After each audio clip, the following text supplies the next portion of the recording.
Anos 80. A década de ouro do Clube de Regatas do Flamengo. Campeão da Libertadores em 81 e campeão mundial no mesmo ano. O clube foi tricampeão brasileiro em 80, 82 e 83. Com um time de craques como o ídolo rubro-negro, Zico, Júnior, Andrade e Adílio. Depois destes anos de ouro, o Flamengo ganhou mais alguns títulos, como a Copa do Brasil em 90 e o Campeonato Brasileiro em 92. Apesar das glórias, no ano de 1995, o Flamengo foi além. Montou um trio de ataque dos sonhos, com grandes jogadores, Edmundo, Romário e Sávio. O peso destas contratações foi muito grande. Para você ter uma ideia, Romário, em 94 foi campeão mundial com a seleção brasileira, também sendo eleito o melhor do mundo no mesmo ano. Romário era atleta do Barcelona da Espanha, e o Flamengo desembolsou cerca de 4,5 milhões de dólares para ter o jogador. Edmundo chegou a disparar contra todos, jogadores e direção, afirmando que o time era muito ruim, que o Flamengo era uma bagunça, e que as pessoas que administravam o clube não tinham nenhuma condição de estarem ali. As falas de Edmundo se provaram na prática. Alguns anos depois, o Flamengo não conseguia mais pagar os salários, e o estopim foi em 2009, quando o clube perdeu seu principal patrocinador, a Petrobras. Márcio Braga, então presidente do clube, disparou. Acabou o dinheiro. Os cofres vazios do Flamengo não refletia só em campo, mas no dia a dia do time. O time sofria com a falta de estrutura do centro de treinamento, com chão de terra batida e portões de zona rural. Com atrasos de salários e vários processos na justiça, por causa dos não pagamentos de suas dívidas, o Flamengo via em 2009 o ano perfeito para ser rebaixado. O clube começou mal o Campeonato Brasileiro daquele ano, e a torcida viu as mudanças na direção do time serem necessárias. Cuca foi demitido e Andrade assumiu interinamente. A prata da casa viu seu trabalho ganhar forma, e o nível esportivo melhorar. Inacreditavelmente o Flamengo conseguiu se sagrar campeão brasileiro em 2009, num título emocionante que só foi conquistado na última rodada, depois de virar para cima do Grêmio. No ano de 2010, Patrícia Amorim assumia então como nova presidente do clube. Apesar do momento financeiro turbulento, em janeiro de 2011 a presidente surpreendeu.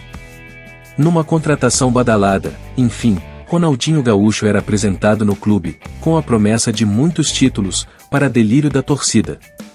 Mas apesar das expectativas da torcida e das promessas de ser campeão, infelizmente nada disso se concretizou. A torcida então começou a pedir a saída do jogador. Ronaldinho também começava a se decepcionar com o clube.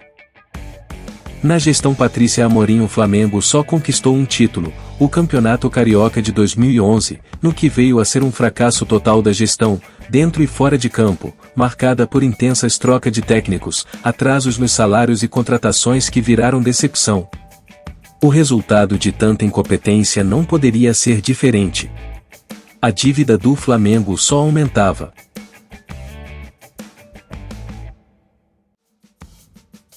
No ano de 2013, Bandeira de Melo assumia como presidente do Flamengo, e uma das suas primeiras ações foi contratar uma empresa para fazer uma auditoria nas contas do Flamengo.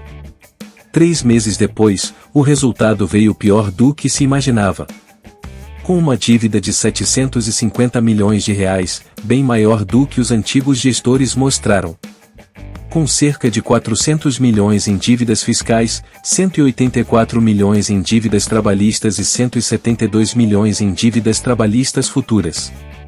A partir daí, o plano dos novos gestores era cortar gastos, diminuir a dívida e aumentar as receitas.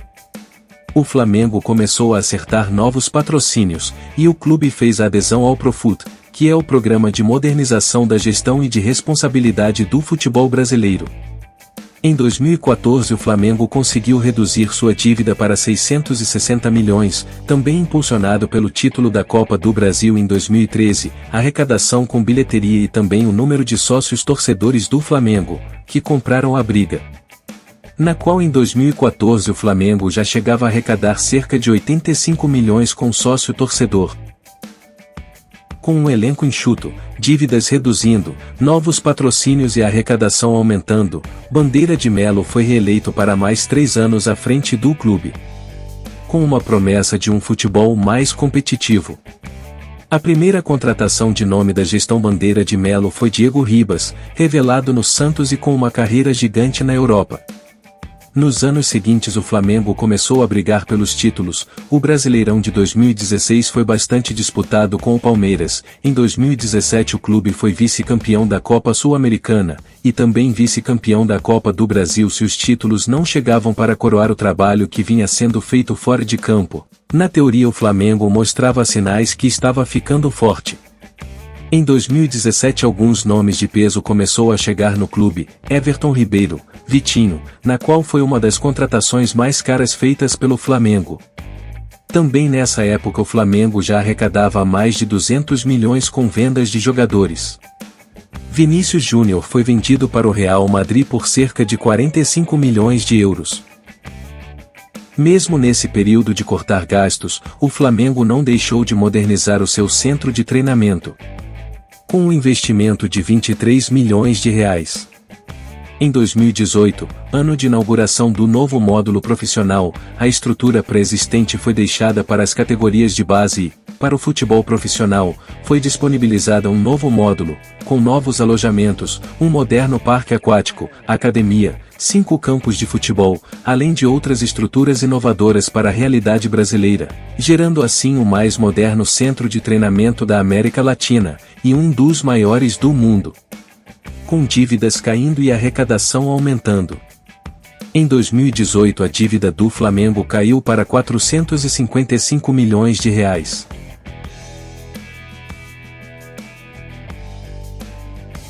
No final de 2018 Rodolfo Landim foi eleito novo presidente do Flamengo, com a promessa de deixar o time imbatível e ganhando títulos, sem deixar é claro de continuar reduzindo as dívidas.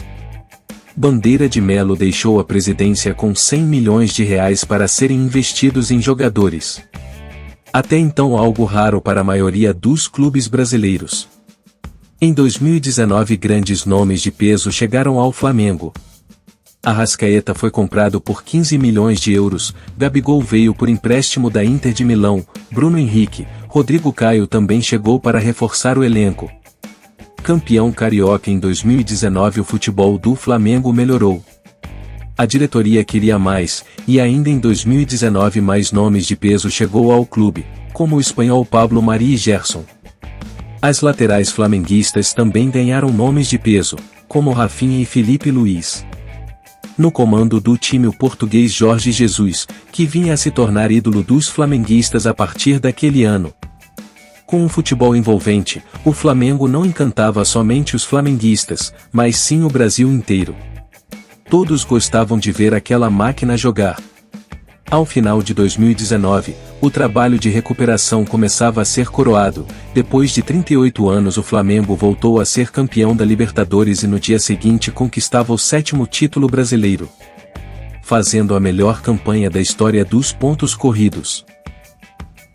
Nos anos seguintes os títulos se tornaram mais frequentes, o Flamengo foi campeão brasileiro também em 2020, chegou em 3 finais de Libertadores nos últimos anos, conquistando o tricampeonato da Libertadores em 2022. E também o tetra da Copa do Brasil contra o Corinthians. Já com novos reforços de peso em seu elenco, como Pedro, Everton Cebolinha e o chileno Arturo Vidal. Se dentro de campo o time era uma máquina de ganhar títulos, fora de campo o clube crescia ainda mais. Já em 2021 o Flamengo chegou a ter uma arrecadação de 1 bilhão de reais. Já em 2022 o clube conseguiu arrecadar cerca de 1,2 bilhões de reais, algo que nenhum clube brasileiro tinha feito até então. O processo de reestruturação iniciado em 2013 colocou o Flamengo no ranking dos 50 clubes mais valiosos do mundo, feito pela consultoria britânica Brand Finance. Segundo a consultoria o marca Flamengo tem um valor total de 96 milhões de euros. Já em outro estudo feito pela Deloitte, empresa de auditoria financeira, o Flamengo foi o único clube fora da Europa com mais receitas em 2022. Resumindo, em questões de valor de marca e arrecadação financeira, o Flamengo pode ser considerado o maior fora do continente europeu. Atualmente o Flamengo tem várias fontes de receitas, as principais são marketing e comercial, com 247 milhões, venda de jogadores com 222 milhões e 450 milhões com direitos de transmissão. Vários patrocínios como com o Banco BRB, têm ajudado o Flamengo a ficar cada vez mais forte, juntamente com o apoio da torcida. E se o Flamengo continuar com esse exemplo de gestão e todos os anos brigando por todos os títulos, não há como duvidar. O Flamengo a cada ano se tornará cada vez mais forte. Mas para chegar onde o Flamengo chegou, não foi da noite para o dia.